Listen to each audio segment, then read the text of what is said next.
الحمد للہ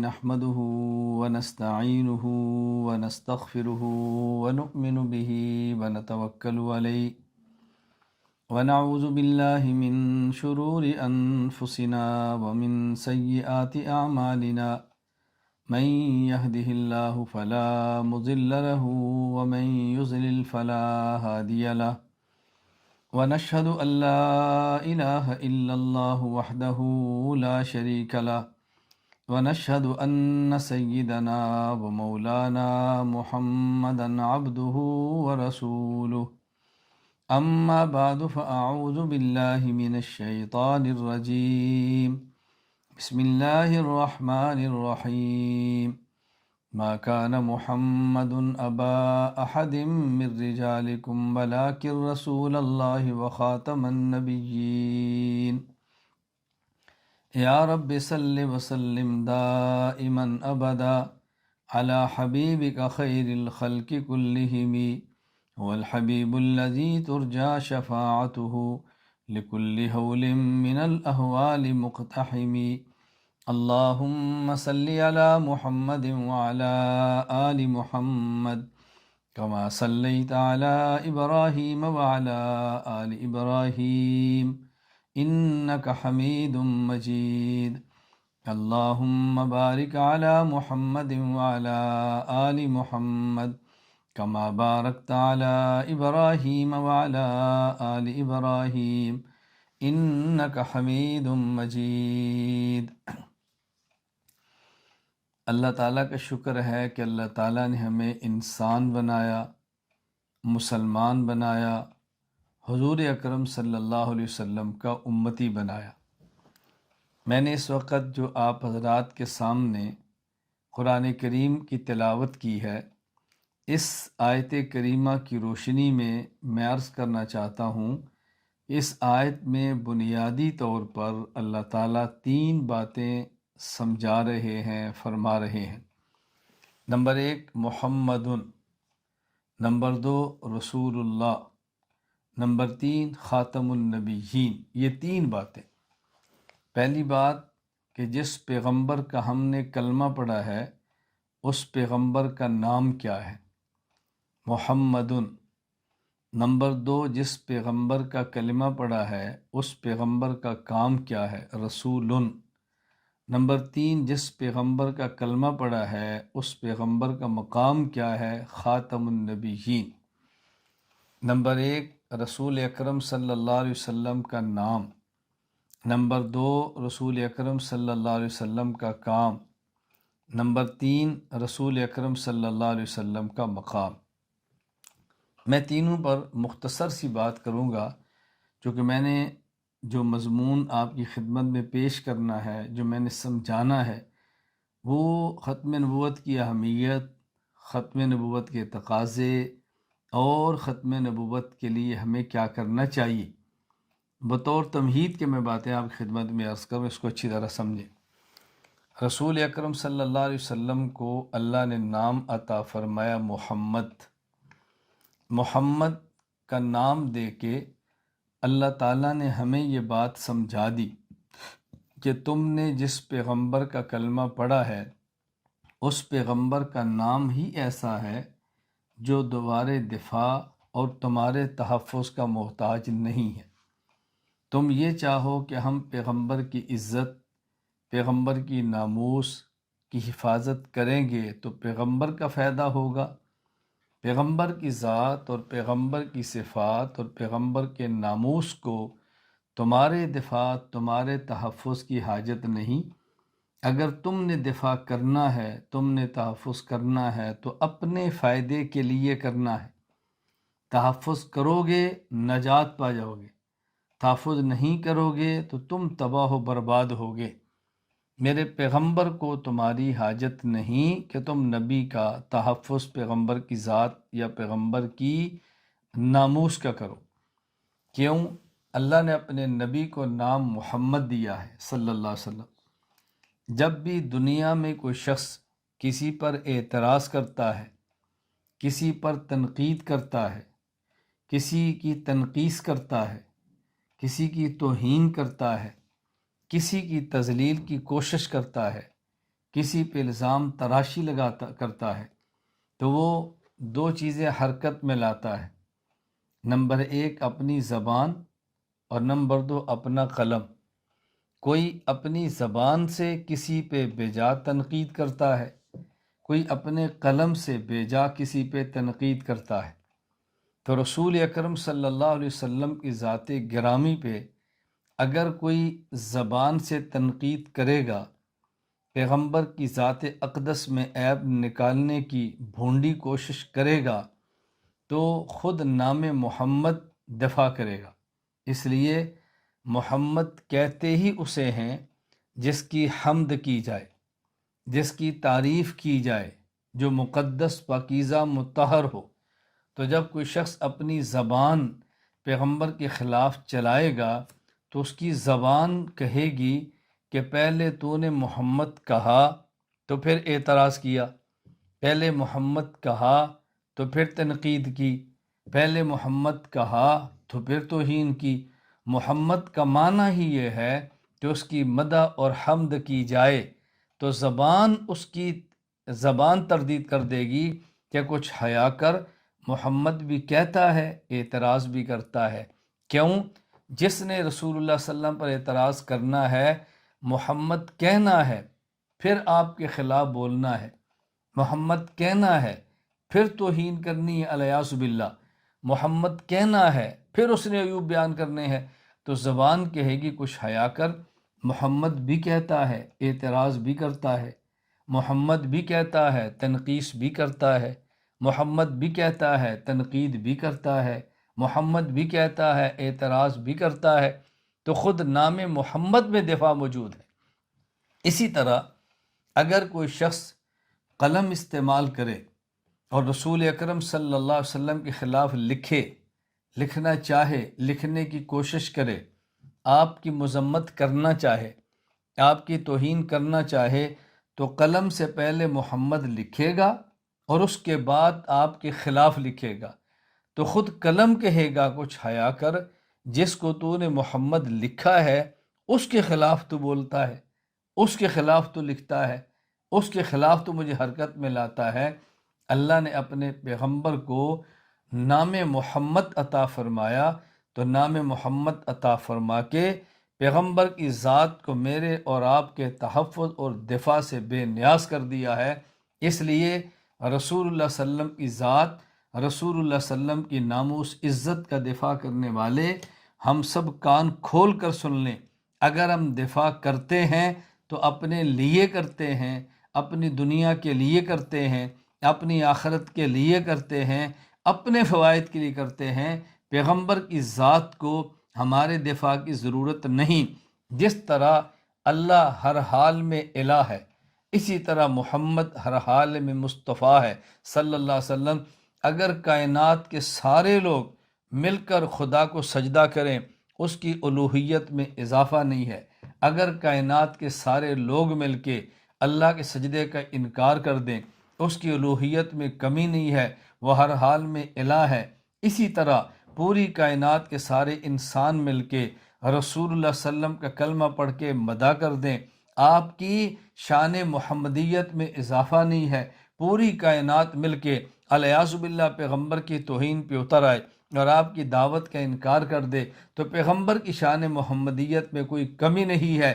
جس طرح اللہ ہر حال میں الہ ہے، حضور ہر حال میں مصطفیٰ ہے، اسے کوئی مانے وہ تب بھی الہ ہے، کوئی نہ مانے وہ تب بھی الہ ہے۔ ہمارے پیغمبر صلی اللہ علیہ وسلم کو مانے وہ تب بھی محمد مصطفیٰ ہیں، کوئی نہ مانے وہ تب بھی محمد مصطفیٰ ہے۔ تو خود اللہ نے پیغمبر کو نام ایسا دیا کہ جس نام میں خود اللہ نے پیغمبر کی ذات اور پیغمبر کی ناموس کا دفاع رکھ دیا ہے، اور پیغمبر کی ذات اور پیغمبر کی ناموس کو میرے اور آپ کے دفاع سے بے نیاز کر دیا۔ دوسری بات سمجھیں، چونکہ ہمارے پیغمبر صلی اللہ علیہ وسلم صرف نبی نہیں، آخری نبی ہیں، تو اللہ نے ہمارے پیغمبر کو نام محمد عطا کیا ہے۔ نام محمد میں خود ختم نبوت موجود ہے۔ کیوں؟ یہ نام محمد کس شخص کا ہے؟ جس نے دعوی نبوت کیا ہے، یہ کس شخص کا ہے جس نے کہا میں نبی ہوں؟ یہ کس شخص کا نام محمد ہے کہ جس کے دعوے نبوت کی تصدیق اللہ فرما رہے ہیں، جبریل اتر رہا ہے اور دعوے نبوت خدا کے فرمانے پہ کیا جا رہا ہے؟ حضرت آدم سے لے کر عیسیٰ علیہ السلام جتنے بھی انبیاء ہیں ان میں کسی ایک کا نام محمد نہیں ہے۔ رسول اکرم صلی اللہ علیہ وسلم کا نام محمد ہے۔ یہ محمد بتا رہا ہے کہ آپ آخری نبی ہیں۔ اس کی وجہ یہ ہے کہ محمد حمدن سے ہے۔ حمدن کا معنی تعریف ہے، اور یہ حمدن اور تعریف یہ کام کے شروع میں نہیں، کام کے بعد ہوتی ہے، کام کے اول میں نہیں، کام کی انتہا پر ہوتی ہے۔ جب کوئی کام کر لیتا ہے تو پھر تعریف کرتے ہیں، کام کرنے سے پہلے تو تعریف نہیں کرتے۔ آپ کسی کا مکان دیکھیں گے تو بننے کے بعد کہیں گے کاریگر نے کمال کیا ہے۔ آپ کسی کی گاڑی دیکھ لیں گے تو آپ کہیں گے فلاں فیکٹری نے کمال کیا ہے۔ آپ کو اچھی گھڑی دیکھ لیں گے تو کہیں گے فلاں انجینئر نے کمال کیا ہے۔ تو تعریف تو بعد میں ہوتی ہے نا۔ خود قرآن کہتا ہے وآخر دعوانا ان الحمد للہ رب العالمین، حمد بعد میں ہے۔ تو اللہ نے آدم سے لے کر عیسیٰ علیہ السلام میں کسی نبی کا نام محمد نہیں رکھا۔ محمد نام اس کا رکھا ہے جس نے آخر میں آنا تھا، تو گویا نام محمد نے خود بتا دیا یہ آخری ہے، اب اس کے بعد کوئی نہیں ہے۔ تو اللہ نے پیغمبر کو نام محمد دیا۔ اس میں نکات تو کئی ہیں، میں نے آج کے مجلس میں صرف 2 نقطے عرض کیے ہیں۔ نمبر 1، اللہ نے اپنے پیغمبر کو نام محمد عطا کر کے میرے اور آپ کے دفاع سے بے نیاز فرما دیا ہے۔ نمبر 2، اپنے پیغمبر کو نام محمد عطا کے بتا دیا کہ یہ سب سے آخر والا ہے، اس کے بعد نبوت کا دروازہ بند ہم نے کر دیا ہے۔ نمبر 2، پیغمبر کا کام رسول، یہ رسالت سے ہے۔ رسالت کا معنی پیغام ہے، تو رسول اکرم صلی اللہ علیہ وسلم کا بنیادی کام پیغام ہے۔ رسالت کا معنی پیغام ہے، رسول کا معنی پیغمبر ہے، اور رسول خدا کا معنی پیغمبر خدا ہے۔ تو نبی پاک صلی اللہ علیہ وسلم یہ پیغمبر خدا ہیں، یہ اللہ کے پیغمبر ہیں، یہ اللہ کے سفیر ہیں، یہ اللہ کے قاصد ہیں۔ وما ینطق عن الہویٰ ان ہوا الا وحی یوحیٰ، یہ بات اپنی نہیں کرتے، یہ بات اپنے اللہ کی کرتے ہیں۔ کوئی بھی سفیر بات اپنی نہیں کرتا، بلکہ سفیر ہمیشہ جب بھی بات کرتا ہے تو اس حکومت کی کرتا ہے جو حکومت اس کو سفیر بنا کر بھیجے، اور جب بھی سفیر کسی ملک میں جائے وہ حکومت سفیر کو نہیں، اس کو دیکھتی ہے جس کا سفیر ہے۔ نبی پاک صلی اللہ علیہ وسلم سفیر خدا ہیں۔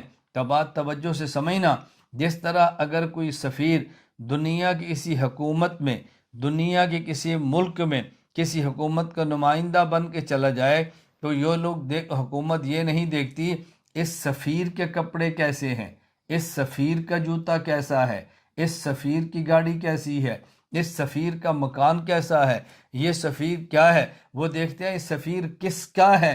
ایسا نہیں ہوتا۔ اگر سفیر کمزور ہو، کوئی حکومت اس پہ ہاتھ ڈال دے، وہ سمجھتی ہے سفیر کو ہاتھ ڈالنے کا معنی اس حکومت پہ ہاتھ ڈالنا ہے جس کا سفیر ہے۔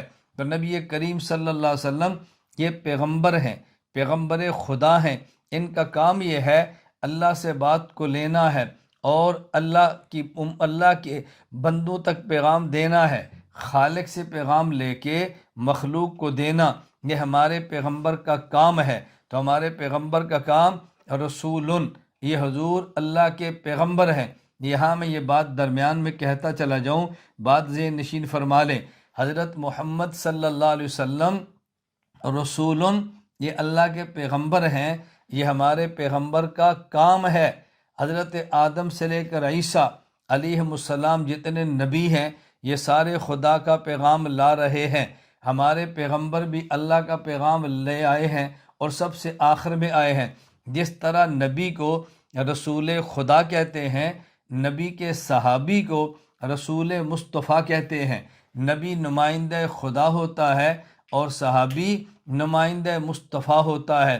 تو کبھی آپ نے غور کیا ہے کہ انبیاء علیہ السلام کی تعداد کم و بیش 1,24,000 ہے۔ صحابہ کرام رضی اللہ عنہم مجمعین کی تعداد 1,24,000 کم و بیش 1,24,000 ہے۔ نبی نمائندہ خدا تعداد تقریباً 1,00,000، صحابی نمائندہ خدا تعداد تقریباً 1,00,000۔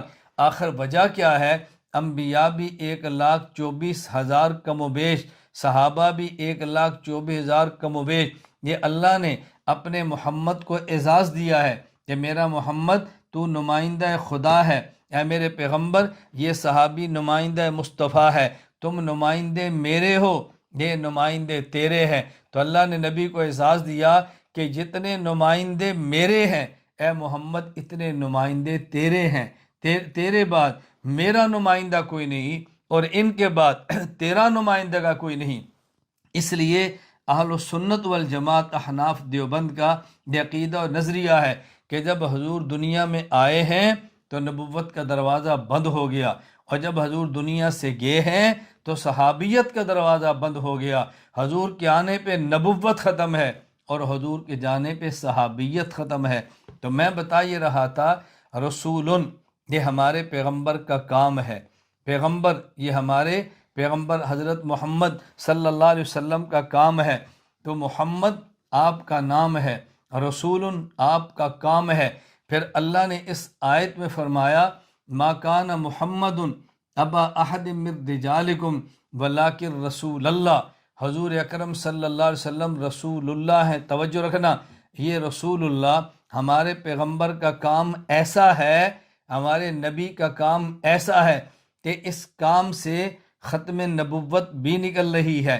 بات توجہ سے سمجھنا، رسول اللہ اس سے ختم نبوت بھی نکل رہی ہے۔ کیوں؟ حضرت آدم کو دیکھ دیں تو آدم صفی اللہ ہے، حضرت نوح کو دیکھ لیں تو نجی اللہ ہیں، حضرت ابراہیم کو دیکھ لیں تو خلیل اللہ ہیں، حضرت موسیٰ علیہ السلام کو دیکھ لیں تو کلیم اللہ ہیں، حضرت داود کو دیکھ لیں تو خلیفۃ اللہ ہیں، حضرت اسماعیل کو دیکھ لیں ذبیح اللہ ہیں، حضرت عیسیٰ کو دیکھ لیں روح اللہ ہیں۔ ہمارے پیغمبر کو دیکھیں تو رسول اللہ ہیں، گزشتہ انبیاء ہیں، گزشتہ رسول ہیں، لیکن ان کے نام کا باقاعدہ حصہ وہ رسول اللہ کے ساتھ نہیں۔ ہمارے پیغمبر پاک صلی اللہ علیہ وسلم کا کلمہ لا الہ الا اللہ محمد الرسول اللہ ہے۔ اس کی وجہ یہ ہے کہ پہلے پیغمبر رسول ہیں لیکن آخری نہیں ہیں، ہمارے پیغمبر رسول ہیں اور آخری ہیں۔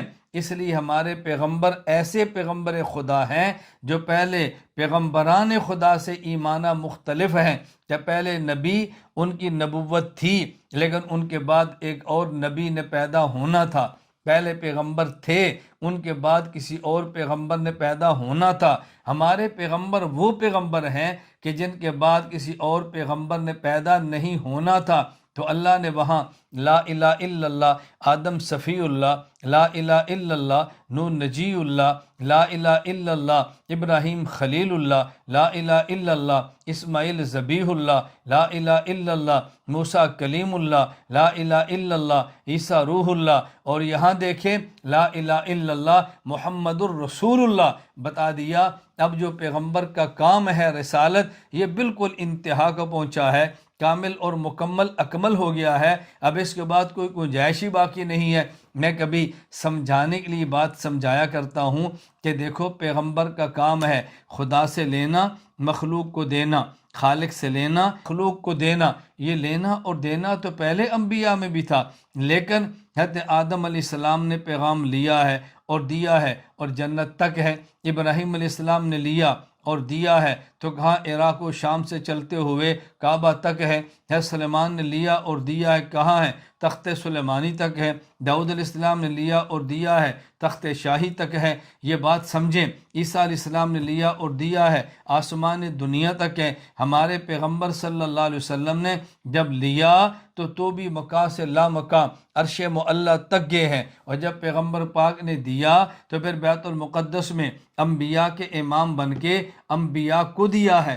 پہلا نبی پیغام دیتا ہے، کوئی شجر کو دیتا ہے، کوئی حجر کو دیتا ہے، کوئی جن کو دیتا ہے، کوئی عام انسان کو دیتا ہے۔ ہمارے پیغمبر پیغام دیتے ہیں، کبھی شجر کو دیتے ہیں، کبھی حجر کو دیتے ہیں، کبھی شجر کو دیتے ہیں، کبھی حیوان کو دیتے ہیں، کبھی جن کو دیتے ہیں، کبھی عام انسان کو دیتے ہیں، اور کبھی انبیاء کو دیتے ہیں امام الانبیاء بن کے۔ تو ہمارے پیغمبر ایسے رسول ہیں کہ جن پر خدا نے لینے کے مقامات بھی ختم کر دیے ہیں اور دینے کے مقامات بھی ختم کر دیے ہیں۔ تو رسول اللہ یہ ہمارے پیغمبر صلی اللہ علیہ وسلم کا کام ہے۔ محمد ہمارے پیغمبر کا نام ہے، رسول یہ ہمارے پیغمبر کا کام ہے، اور ختم نبوت خاتم النبیین یہ ہمارے پیغمبر کا مقام ہے۔ یہ بات توجہ سے سمجھنا، حضرت رسول اکرم صلی اللہ علیہ وسلم کا مقام یہ خاتم النبیین۔ آپ کے مقامات تو اور بھی ہیں، فضائل تو اور بھی ہیں، مناقب تو اور بھی ہیں، لیکن ہمارے پیغمبر کا اصل مقام وہ کیا ہے؟ وہ مقام ختم نبوت ہے۔ ما کان محمد ابا احد من رجالکم ولکن رسول اللہ وخاتم النبیین۔ ہمارے پیغمبر خاتم النبیین ہے۔ یہ ختم نبوت ہمارے پیغمبر کا مقام ہے۔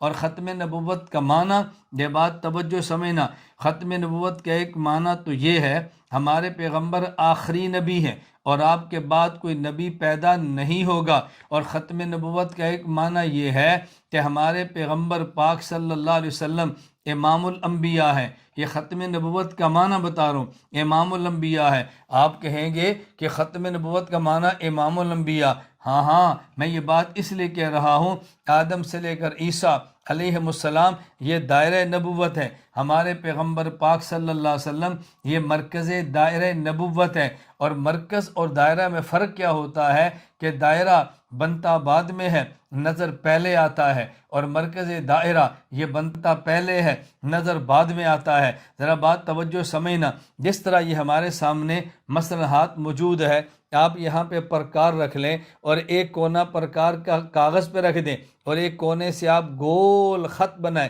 یہ گول خط کا نام دائرہ ہے۔ جب ہم نے یہاں پرکار کو رکھا ہے، ایک نقطہ لگ گیا، وہ مرکز ہے، وہ نظر نہیں آ رہا، اور ایک یہ گول خط ہے، یہ دائرہ ہے، یہ نظر آ رہا ہے۔ تو ایک ہے یہ گول خط جو دائرہ، یہ بنتا تو بعد میں ہے، نظر پہلے آتا ہے، اور یہ جو درمیان میں نقطہ لگا ہے مرکز دائرہ، یہ بن گیا ہے۔ جب پرکار اٹھائیں گے تو پھر نظر آئے گا۔ تو مرکز دائرہ یہ بنتا پہلے ہے، نظر بعد میں آتا ہے، اور یہ دائرہ یہ بنتا بعد میں ہے، نظر پہلے آتا ہے۔ ہمارے پیغمبر کا مقام ختم نبوت ہے۔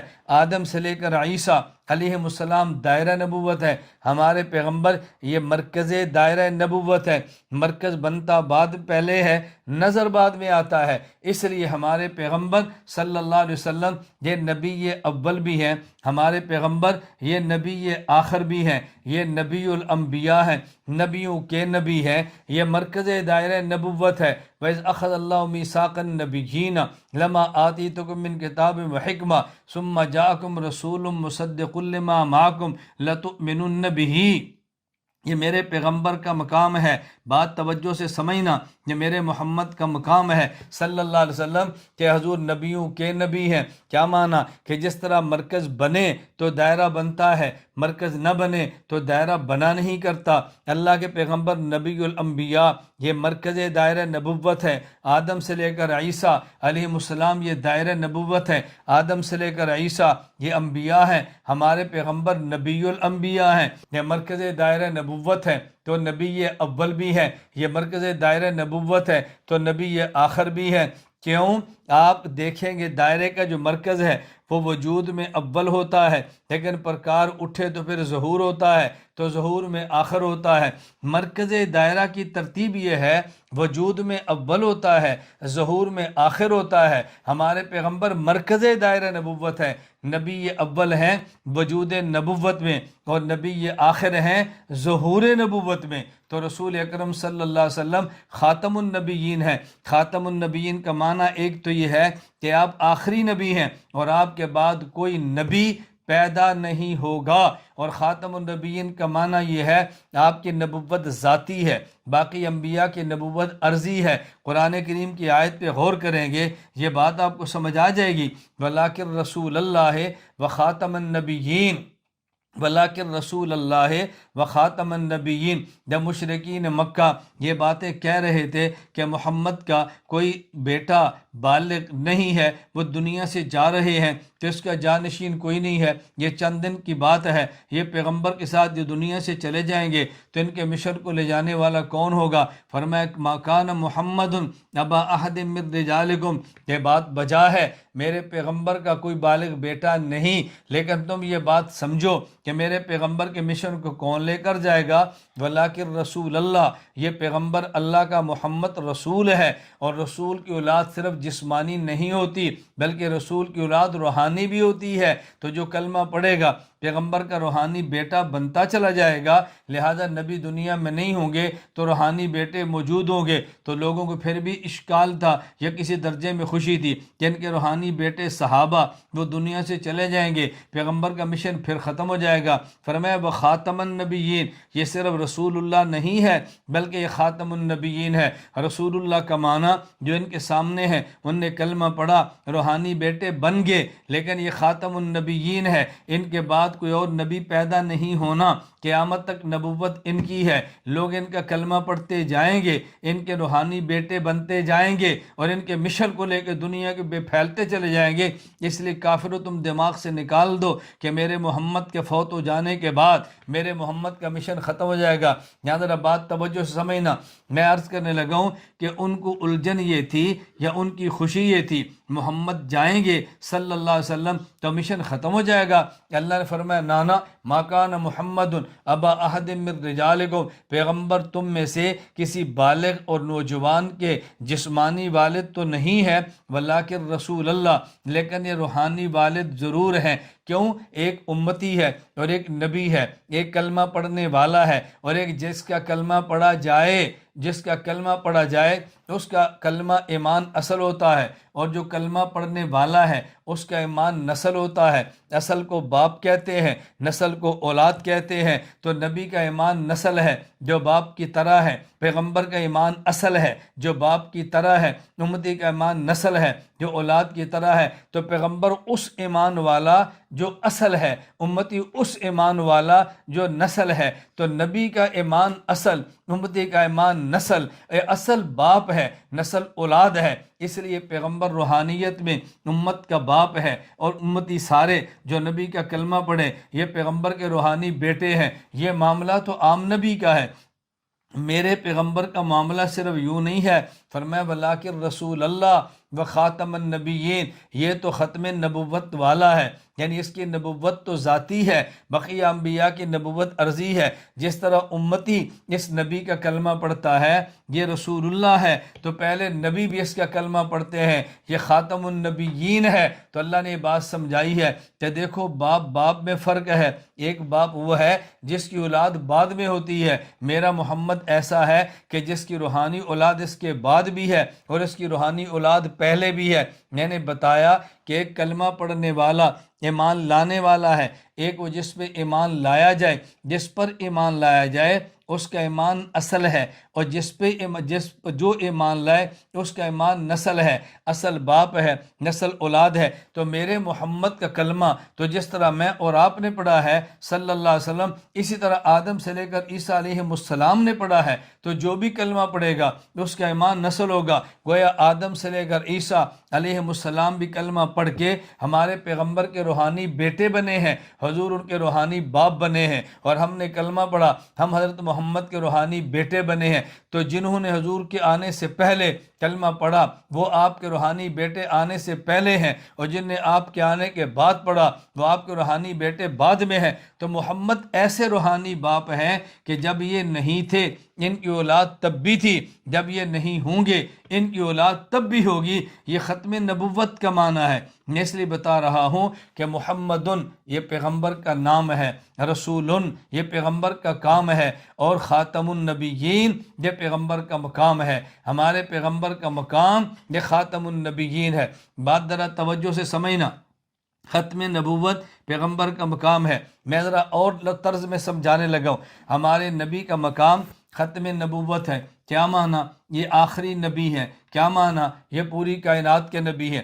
آدم سے لے کر عیسیٰ علیہ السلام یہ انبیاء ہیں، حضرت محمد صلی اللہ علیہ وسلم نبی الانبیاء ہیں، حضرت آدم سے لے کر عیسیٰ علیہ السلام میں سے ہر ایک نبی یہ کسی خاص قوم اور قبیلے کا نبی ہے، یہ کسی خاص اور زمین اور مکان کا نبی ہے، یہ کسی خاص وقت کا نبی ہے، خاص زمانے کا نبی ہے۔ یعنی آدم سے لے کر عیسیٰ علیہ السلام میں سے ہر نبی کسی خاص قوم کا نبی ہے، کسی خاص وقت کا نبی ہے، کسی خاص علاقے کا نبی ہے۔ میرے محمد ایسے ہیں کہ جو زمین کے نہیں بلکہ وہ تمام زمینوں کے نبی ہیں، تمام مکانوں کے نبی ہیں، صرف ایک قبیلے کے نہیں، تمام قبیلوں قوموں کے نبی ہیں، صرف انس کے نہیں، انسانوں جنوں کے نبی ہیں، صرف انسان کے نہیں، پہلے اور بعد والے تمام انسانوں کے نبی ہیں۔ حضرت رسول اللہ صلی اللہ علیہ وسلم پھر ایک زمانے کے نہیں، تمام زمانوں کے نبی ہیں۔ یہ تو عام سے الفاظ ہیں، میں جو اپنے لفظوں میں متکلمانہ طرز پہ بات کہا کرتا ہوں، ذرا اس کو توجہ سے سننا۔ میں کہتا ہوں حضرت آدم سے لے کر عیسیٰ علیہ السلام یہ انبیاء ہیں، ہمارے پیغمبر یہ نبی الانبیاء ہیں، ہمارے پیغمبر یہ خاتم الانبیاء ہیں۔ آدم سے لے کر عیسیٰ علیہ السلام یہ کسی خاص قوم کے نبی ہیں، یہ خاص مکان کے نبی ہیں، توجہ رکھنا، یہ خاص قوم کے نبی ہیں، خاص علاقے کے نبی ہیں، خاص وقت کے لیے نبی ہیں۔ ہمارے پیغمبر مکان سے لا مکان کے نبی ہے، زمان سے لا زمان کے نبی ہے، انسان سے لا انسان کے نبی ہے۔ آپ کہو گے یہ مکان سے لا مکان کیا ہے، زمان سے لا زمان کیا ہے، انسان سے لا انسان کیا ہے؟ بات توجہ سمجھنا۔ مکان سے لا مکان کا معنی جب آپ قرآن کریم پہ، احادیث پہ اور پوری شریعت پہ غور کریں گے ہمیں پتہ یہ چلتا ہے ان اول بیت وضع للناس للذی ببکۃ مبارکہ، اس کائنات میں سب سے پہلے جو مکان بنا وہ کعبہ ہے، تو کعبہ گویا کہ مکان اول ہے۔ اور اگر آپ سارے مکانات کو دیکھ لیں گے تو نیچے 7 زمینیں دیکھ لیں، پھر آپ اوپر 7 آسمان دیکھ لیں، آپ اوپر چلتے چلے جائیں، آپ 7 آسمانوں سے اوپر جائیں، آپ جنت کو دیکھ لیں، علیین کو دیکھ لیں، سدرۃ المنتہا کو دیکھ لیں، آپ کرسی کو دیکھ لیں، آپ عرش کو دیکھ لیں، عرش کے اوپر کوئی مکان نہیں ہے، یہ 7 زمینیں ہیں، اوپر 7 آسمان ہیں۔ اللہ الذی خلق 7 سماوات ومن الارض مثلہن، یہ 7 زمینیں، اوپر 7 آسمان ہیں۔ پھر اس کے اوپر جائیں تو اللہ، پھر عرش، پھر کرسی ہے، پھر سمندر ہے، وکان عرش الماء، اوپر خدا کا عرش ہے، عرش کے اوپر کوئی مکان نہیں ہے۔ تو گویا یہ کعبہ مکان اول ہے، اور عرش پہ جائیں گے یہ مکان آخر ہے، اس کے اوپر کوئی مکان نہیں ہے۔ ہمارے پیغمبر کعبہ کے بھی نبی ہیں جو مکان ہے، ہمارے پیغمبر زمینوں کے نبی ہیں جو کہ مکان ہے، ہمارے پیغمبر یہ آسمانوں کے نبی ہیں جو کہ مکان ہے، ہمارے پیغمبر عرش کے نبی ہیں جو کہ مکان ہے، عرش کے اوپر لامکاں ہیں، ہمارے پیغمبر لامکاں کے نبی ہیں۔ تو گویا ہمارے نبی مکان سے لامکاں کے نبی ہیں، ہمارے پیغمبر مکان سے لامکاں کے نبی ہیں، عرش یہ لامکاں ہے، اور ہمارے پیغمبر زمان سے لا زمان کے نبی ہیں۔ زمان سے لا زمان کا معنی بھائی زمانہ اس وقت تب ہے جب شمس و قمر ہیں، یہ وقت تب ہے جب شمس و قمر ہیں، یہ ٹائمنگ تب ہے جب شمس و قمر ہے۔ انسان پہ موت آ گئی، یہاں سے اگلے جہان میں چلا گیا، وہاں ٹائمنگ کا سسٹم نہیں ہے، وہاں توقیت کی ترتیب نہیں ہے، اس لیے کہ وہاں شمس و قمر کا نظام نہیں ہے۔ یہ شمس و قمر کا نظام تو یہاں پر تھا، موت کے بعد یہ نظام نہیں ہے، تو موت تک یہ زمانہ ہے، اور موت کے بعد یہ لازمہ ہے۔ جب انسان قبر میں جائے گا ایک سوال یہ ہوگا من ربک، تیرا رب کون ہے؟ ایک سوال ہوگا من نبیک، تیرا نبی کون ہے؟ ایک سوال ہوگا ما دینک، تیرا دین کیا ہے؟ یا بعض روایات میں سوال ہوگا ما تقول فی ھذا الرجل، اس شخص کے بارے میں تو کیا کہتا ہے؟ بھئی قبر اور برزخ تو لازمہ ہے، جب یہاں پر ہے تب بھی اس زمانے میں ہمارے پیغمبر پر ایمان لانا ہے تو نجات ہے، اور موت کے بعد قبر میں نبیوں کا جواب میں نبی محمد کہنا ہے تو پھر نجات ہے۔ صلی اللہ علیہ وسلم، تو یہ زمان ہے اور موت کے بعد علی لا زمان ہے۔ ہمارے پیغمبر زمان کے نبی ہیں، ہمارے پیغمبر موت کے بعد لا زمان کے نبی ہیں۔ میں کہہ رہا تھا ہمارے نبی انسانوں کے نبی ہیں، لا انسان کے نبی ہیں۔ بھئی انسان کے نبی تو سمجھ آیا، لا انسان کے نبی کا معنی کیا ہے؟ حضرت رسول اللہ صلی اللہ علیہ وسلم فرما رہے ہیں کنت نبیّ وآدم بین الماء والطین، جب حضرت آدم کو انسان بنا کے خدا نے دنیا میں نہیں بھیجا میں تب بھی نبی تھا، یعنی جب لا انسان تھے تب بھی نبی تھا۔ تو ہمارے پیغمبر خاتم النبیین ہیں، یہ ہمارے پیغمبر کا مقام ہے۔ کیا معنی؟ آدم سے لے کر عیسیٰ علیہ السلام، یہ نبی ایک مکان کے ہیں، یہ نبی ایک زمان کے ہیں، یہ نبی ایک خاص قوم اور خاص انسانوں کے ہیں۔ ہمارے محمد صلی اللہ علیہ وسلم یہ مکان سے لا مکان کے نبی ہے، زمان سے لا زمان کے نبی ہے، انسان سے لا انسان کے نبی ہے۔ ہمارے پیغمبر کا نام محمد، یہ کائنات میں اعلیٰ ہے۔ ہمارے پیغمبر کا کام رسول کائنات میں اعلیٰ ہے۔ ہمارے پیغمبر کا مقام خاتم النبیین بھی کائنات میں اعلیٰ ہے۔ میرے نبی کا نام بھی اعلیٰ ہے، میرے نبی کا کام بھی اعلیٰ ہے، میرے نبی کا مقام بھی اعلیٰ ہے۔ ہماری خوش قسمتی ہے ہمیں اللہ نے انسان بنایا، ہماری سعادت ہے اللہ نے مسلمان بنایا، ہماری سعادت ہے اللہ نے ہمیں حضور اکرم صلی اللہ علیہ وسلم کا امتی بنایا۔ یہ اللہ کا ہم پہ احسان ہے۔ توجہ سے بات سمجھنا، ہم نے اپنے پیغمبر کے نام کا دفاع بھی کرنا ہے، ہمارے پیغمبر کے کام کا دفاع بھی کرنا ہے، ہم نے اپنے پیغمبر کے مقام کا دفاع بھی کرنا ہے اور اپنی ضرورت سمجھ کر کرنا ہے۔ ختم نبوت کا دفاع کرنا یہ کتنا اہم ہے، میں مختصر سی بات کے توجہ رکھنا۔ نمبر ایک بات سمجھنا، حضور اکرم صلی اللہ علیہ وسلم کی ایک ہے نبوت، ایک ہے ہمارے پیغمبر کی ختم نبوت۔ اللہ کے نبی کے ساتھ اہل مکہ کا جھگڑا وہ نبی نہیں مانتے، اہل مدینہ کا جھگڑا وہ نبی نہیں مانتے۔ صحابہ کرام میدان عمل میں نکلے ہیں اور نبوت کے دفاع میں لڑے ہیں اور صحابہ کرام شہید ہوئے، 259 کی تعداد میں شہید ہو گئے۔ اللہ کے نبی صلی اللہ علیہ وسلم کے آخری دور میں مسیلمہ کذاب نے دعوی نبوت کیا ہے، اس کا خاتمہ صدیق اکبر رضی اللہ عنہ کے دور میں ہوا ہے۔ مسیلمہ کذاب سے لڑتے ہوئے صحابہ کرام جو شہید ہوئے ان کی تعداد 1200 بنتی ہے۔ میری بات توجہ سمجھنا، ہمارے پیغمبر نبی بھی ہیں، آخری نبی بھی ہے۔ پہلے جنگ یہ وہ نبی نہیں مانتے اور پھر بعد میں جنگ یہ آخری نبی نہیں مانتے۔ جو پیغمبر کی نبوت کا دفاع کرتے دنیا سے چلے گئے انہیں شہدائے نبوت کہیں گے، جو پیغمبر کی ختم نبوت کی جنگ لڑتے اپنی جان دیں گے انہیں شہدائے ختم نبوت کہیں گے۔ میں شہدائے نبوت کو دیکھتا ہوں تو تعداد 259 ملتی ہے، شہدائے ختم نبوت کو دیکھتا ہوں تو تعداد 1200 ملتی ہے۔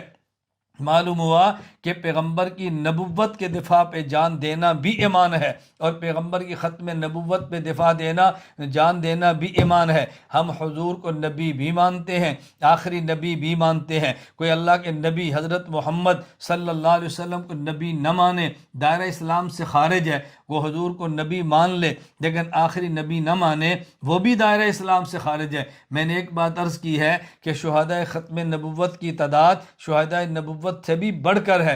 معلوم ہوا کہ صرف پیغمبر کی نبوت کا نہیں بلکہ حضور صلی اللہ علیہ وسلم کی ختم نبوت کا دفاع بھی کرنا ہے۔ نمبر دو بات توجہ سے سمجھنا، نبی کریم صلی اللہ علیہ وسلم کی ختم نبوت کا مطلب یہ ہے کہ نبی پاک صلی اللہ علیہ وسلم کے بعد کسی اور نبی نے پیدا نہیں ہونا، تو اللہ کے نبی صلی اللہ علیہ وسلم کی نبوت اسی نے قیامت تک رہنا ہے۔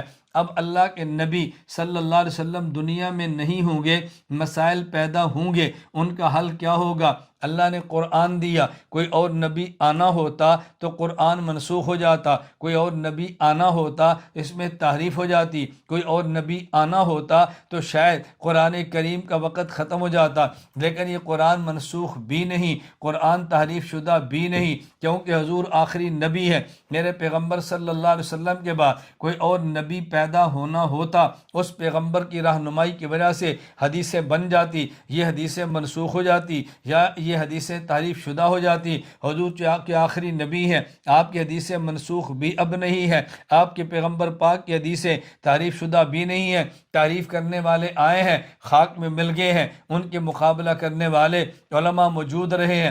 پیغمبر صلی اللہ علیہ وسلم کے بعد اگر کوئی نبی پیدا ہونا ہوتا تو ہر مسئلے پہ وہ حدیث پیش کر دیتا, کیونکہ آپ آخری نبی ہیں. توجہ رکھنا, آپ کے بعد کوئی نبی پیدا نہیں ہونا, اس لیے ہر مسئلے پر حدیث تو ممکن نہیں ہے, لیکن ایک مسئلے کروڑوں مسئلوں کے لیے ایک حدیث کافی ہوگی. میں اس لیے کہا کرتا ہوں جو ہر مسئلے پر حدیث مانے اس کا معنی وہ حضور کو نبی سمجھتا ہے, اور جو ایک حدیث کو کئی مسائل کے لیے کافی مانے وہ حضور کو آخری نبی سمجھتا ہے. اس کا مطلب یہ ہے کہ پیغمبر پاک کا قرآن محفوظ ہے, کیوں؟ آپ آخری نبی ہیں. حدیث محفوظ ہے, کیوں؟ آپ آخری نبی ہیں. پیغمبر پاک کے دین سے استنباط دین کے استنباط کر کے مسائل دینے والے مجتہدین بھی چاہیے, کیونکہ آپ آخری نبی ہیں. فقہا بھی چاہیے, کیونکہ آپ آخری نبی ہیں. آپ کے ورثہ علماء بھی چاہیے, کیونکہ آپ آخری نبی ہیں. اس کا مطلب یہ ہے کہ نبی پاک صلی اللہ علیہ وسلم آخری نبی تھے,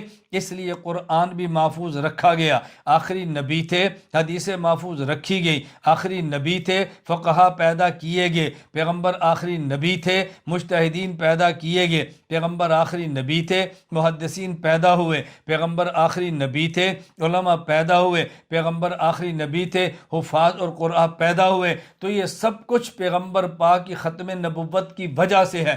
اگر ہم ختم نبوت کا دفاع کریں گے علماء بھی ہوں گے, ختم نبوت کا تحفظ کریں گے قراء بھی ہوں گے, ختم نبوت کا تحفظ کریں گے حفاظ بھی ہوں گے, دین کے داعی بھی ہوں گے. اگر اس کا تحفظ نہیں کریں گے ہر آئے دن ایک کذاب پیدا ہوگا, وہ نبوت کا اعلان کر دے گا, پھر کسی کی ضرورت کیا باقی رہ جائے گی؟ بات توجہ سے سمجھنے. میں اس لیے کہہ رہا ہوں ختم نبوت کا پہرا دینا اتنا اہم ہے کہ دین کے جتنے شعبے اور دین کے کام کرنے والے جتنے افراد, دین کے کام کرنے والے جتنی جماعتیں, یہ سب موجود ہیں تو پیغمبر پاک کی ختم نبوت کی وجہ سے ہے. ختم نبوت کے دفاع کا معنی پورے دین کا تحفظ ہے. ختم نبوت کے دفاع کا معنی قرآن کا تحفظ, حدیث کا تحفظ, فقہ کا تحفظ, اجتہاد کا تحفظ, مقام صحابہ کا تحفظ. تو یہ بنیادی نقطہ سمجھنا ضروری ہے. اگر پیغمبر کی ختم نبوت کی حفاظت ہوئی پورا دین محفوظ رہے گا, اور اگر ختم نبوت کی حفاظت نہ ہوئی تو پھر دین کو برقرار رکھنا مشکل ہو جائے گا. ایک نیا دین, ایک نئی شریعت, ایک نیا نبی, ایک نئی جنگ پیدا ہو جائے گی. اللہ میں یہ بات سمجھنے کی توفیق عطا فرمائے. اور رسول اکرم صلی اللہ علیہ وسلم کی ختم نبوت کی اہمیت کا اندازہ اس سے فرمائے, سوال کا جواب بھی ہو جائے گا اور ایک بات بھی سمجھ آئے گی کہ امام اعظم ابو حنیفہ نعمان بن ثابت رحمہ اللہ تعالی فرمایا کرتے, اگر کوئی شخص دعوی نبوت اب کرے اور کوئی اس سے دلیل مانگے, من طلب منہ علامتا فقد کفر, تو یہ دلیل مانگنے والا یہ دائرہ اسلام سے نکل جاتا ہے. اس لیے مدعی نبوت سے یا مدعی نبوت کی طرف دعوت دینے والے سے دلیل مانگنا بھی کفر ہے. آپ اندازہ کریں کتنا اہم مسئلہ ہے, لیکن ممکن ہے کسی کے ذہن میں سوال آ جائے کہ جب مدعی نبوت سے دلیل مانگنا یہ کفر ہے, مدعی نبوت کی طرف دعوت دینے والے سے دلیل مانگنا کفر ہے, تو پھر مرزا قادیانی سے دلیلیں کیوں مانگی ہیں؟ آج قادیانی مربیوں سے دلیلیں کیوں مانگتے ہیں؟ ان سے مناظرے کیوں ہوتے ہیں؟ بات توجہ سمجھنا. ایک ہے کسی شخص سے اس لیے دلیل مانگنا کہ اگر تیری دلیل سمجھ آ گئی میں تجھے مان لوں گا, دلیل ٹھیک ہوئی میں تجھے قبول کر لوں گا, یہ اور ہے. اور ایک ہے کسی شخص کو جھوٹا سمجھتے ہوئے اور اس کے کذب, اس کے دجل, اس کے فراڈ, اس کے جھوٹ کو امت کے سامنے آشکارا کرنے کے لیے کہنا جو تیرے پاس دلیل ہے تو بیان کر تاکہ میں تیری دلیل کو توڑوں اور عوام کو دجل سے بچاؤں. یہ بات الگ ہے. حضرت امام اعظم ابو حنیفہ رحمہ اللہ جو فرماتے ہیں کہ دعوی نبوت کرنے والے شخص سے حضور کے آنے کے بعد دعوی نبوت کرنے والے شخص سے دلیل نبوت مانگنا یہ کفر ہے. یعنی اس بنیاد پہ مانگنا کہ تو دلیل دے, اگر ٹھیک ہوئی تو میں مان لوں گا.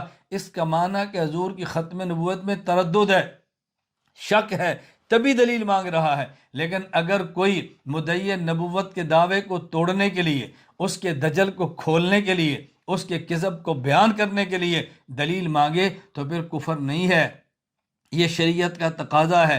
یہ دلیل خود اللہ کے نبی صلی اللہ علیہ وسلم نے نجران کے نصارہ سے مانگی ہیں، آپ نے خود ان کے سامنے مناظرہ کیا ہے۔ حضرت عیسیٰ کی الوہیت کے قائل تھے، آپ نے دلائل دیے، ان کے دلائل کو توڑا اور آپ نے اللہ کی الوہیت کو ثابت کیا اور الوہیت مسیحیت کا رد کیا۔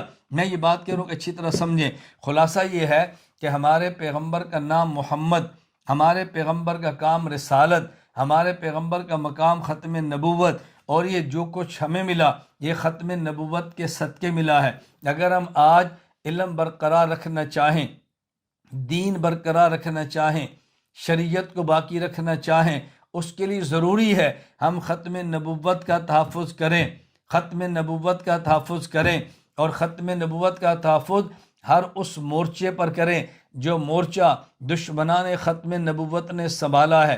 اگر دشمنان ختم نبوت ہسپتال بنائیں، ہمیں چاہیے ہسپتال بنا کے مقابلہ کریں۔ اگر ان نے سکول بنایا، ہم سکول بنا کے مقابلہ کریں۔ ان نے کالج بنایا، ہم کالج بنا کے مقابلے کریں۔ اگر انہوں نے یتیم خانے کی آڑ میں اپنی جھوٹی دعوت کو پھیلانے کی کوشش کی، ہم یتیم خانے بنائیں اور ان کا مقابلہ کریں۔ اگر ان نے چینل بنایا، ہم چینل بنائیں۔ اگر وہ میڈیا پر آئے، ہم میڈیا پر آئیں۔ جہاں جہاں پہ وہ جائیں، ہم وہاں پہ جائیں۔ یہ بات سمجھنے کی کوشش کریں۔ اگر یہ نہیں کریں گے تو ختم نبوت کا دشمن وہ اس مورچے سے گولہ باری کرے گا، اور ہم اس کا مقابلہ کرنے کے لیے اس مورچے پر گولہ باری کریں گے، اس کا مورچہ تباہ کیسے ہوگا؟ ختم نبوت پہ کام کرنے والوں کو یہ بات ذہن میں رکھنا ہمیں ضروری ہے۔ ہم قادیانیت اور منکرین ختم نبوت کے مورچے دیکھیں، جو مورچہ ان کا موجود ہے اس مورچے پر سنگ باری کریں۔ اگر ہسپتال ہے، ہسپتال بنائیں، سکول ہے، سکول بنائیں، کالج ہے، کالج بنائیں، یتیم خانہ ہے، یتیم خانہ بنائیں۔ اگر وہ قربانیوں کے نام پہ گوشت دے کے لوگ قادیانی بناتے ہیں تو ہم قربانی کے گوشت کا انتظام کریں۔ میں یہ بات اس لیے کہتا ہوں، ابھی 10 دن قبل کی بات ہے، میں نیپال کے دورے پر تھا، مجھے وہاں ختم نبوت کا کام کرنے والے لوگوں نے خود بتایا کہ بعض علاقوں میں قادیانیت پھیلی ہی اس لیے ہے کہ قادیانی ان کو گوشت دیتے، قادیانی ان کو گوشت دیتے۔ وہ کہتے ہمیں گوشت نہیں ملتا، ان نے گوشت دیا ہے۔ سکول بنا کے انہوں نے لوگوں کو سکول کی تعلیم دی، وہ کہتے ہمارے بچوں کو سکول کی تعلیم نہیں ملتی، ان نے سکول کی تعلیم دی ہے۔ مجھ سے اس علاقے کے لوگوں نے کھٹ منڈو میں آ کر مشورہ کیا، تو میں نے کہا بسم اللہ پڑھیں، آپ سکول بنائیں، ہم آپ کے ساتھ ہیں۔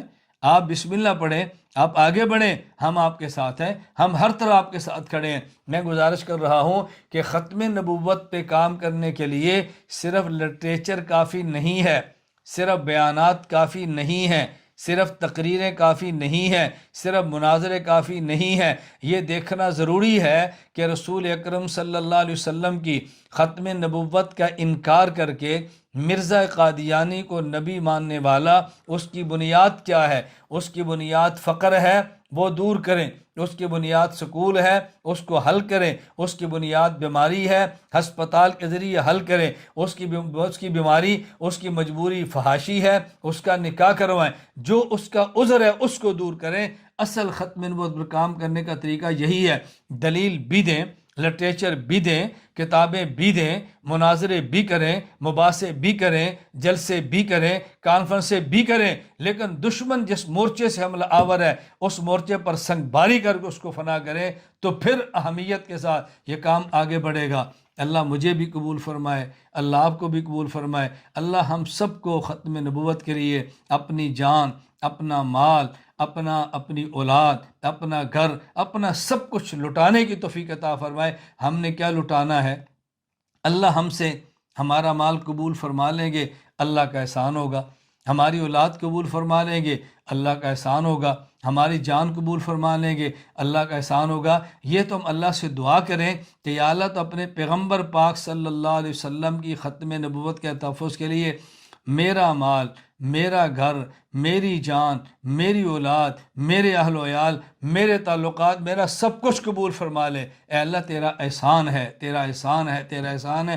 اللہ ہم سب پہ کرم فرما دے، اور اللہ ہمیں بھی اس کام کے لیے قبول فرمائے، اللہ ہمیں بھی توفیق عطا فرمائے، اللہ مجھے بھی توفیق دے، اللہ آپ کو بھی توفیق عطا فرمائے۔ بس نیت کر لیں کہ ہم نے مرتے دم تک انشاءاللہ ختم نبوت پہ پہرا دینا ہے، اسی پہ جینا ہے، اسی پہ مرنا ہے۔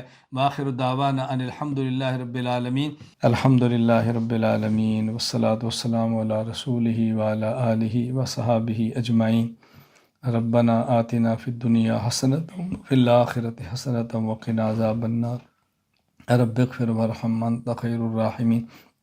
اے اللہ کریم اس مجلس کو، 3 روزہ کانفرنس کو تو قبول فرما لے۔ اے اللہ کانفرنس منعقد کرنے والے ہمارے بھائی، ہماری بہنیں، ان سب کو اپنی شان کے مطابق اجر عطا فرما دے۔ اے اللہ ان سب کے دامن کو خوشیوں سے بھر دے۔ اللہ تو بہت اچھی طرح جانتا ہے ہمارے پاس کوئی ایسی نیکی نہیں جو ہم آپ کے دربار میں پیش کر سکے۔ تجھے رسول اکرم صلی اللہ علیہ وسلم ختم نبوت کا واسطہ اللہ تمہارے ایمان کو محفوظ فرما دے، ہماری عفت کو محفوظ فرما دے، ہمارے مال جان اولاد کو اپنے دین کے لیے قبول فرما لے۔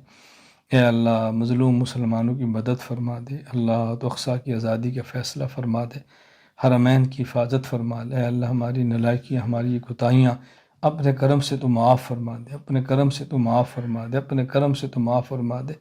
بجاہ النبی صلی اللہ علیہ وسلم ہماری دعاؤں کو قبول فرما لے۔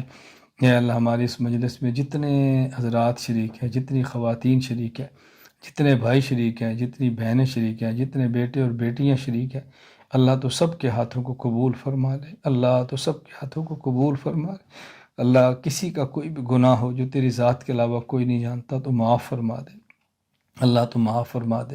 اللہ ستاری کی چادر کو ہمارے عیوب پر ڈال دے۔ تجھے تیرے نبی پاک صلی اللہ علیہ وسلم ختم نبوت کا واسطہ اللہ تو قیامت کی رسوائی سے ہمیں بچا لے، آخرت کی رسوائی سے بچا لے، آخرت کی رسوائی سے بچا لے۔ وصلی اللہ تعالیٰ علی رسولہ خیر خلقہ محمد وعلی آلہ وصحابہ اجمعین، آمین برحمتک یا ارحم الراحمین۔ جزاک اللہ۔ السلام علیکم ورحمۃ اللہ وبرکاتہ۔